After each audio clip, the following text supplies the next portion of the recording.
রান্নাঘরে খাবার কোন দিকে মুখ করে রান্না করা উচিত, এমনই আরো কিছু বাস্তু নিয়ম আজ আমরা আপনাকে বলতে চলেছি। জানার আগে যদি আপনিও বিশ্বাস করেন বিপদে পড়লে রক্ষা করবেন প্রভু শ্রীরাম, তাহলে লাইক করে কমেন্টে জয় শ্রীরাম লিখে দিন।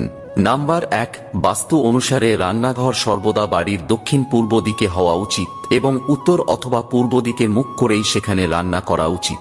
নাম্বার 2, ইলেকট্রনিক জিনিস যেমন ফ্রিজ, মাইক্রোওভেন, মিক্সার ইত্যাদি জিনিস রান্নাঘরের দক্ষিণ পূর্ব কোণে রাখা উচিত।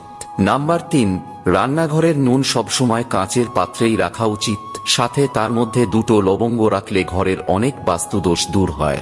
নাম্বার 4, খাদ্যশস্য অর্থাৎ স্টোরেজ ইউনিট, থালা বাসন এবং কাটলারি রান্নাঘরের দক্ষিণ বা পূর্ব দিকে রাখতে হবে। নাম্বার 5, রান্নাঘরের উত্তর পূর্ব কোণে জল ভর্তি একটি মাটির পাত্র রাখতে পারেন, এতে করে দেবতা, গ্রহ ও পিতৃপুরুষরা খুশি থাকেন।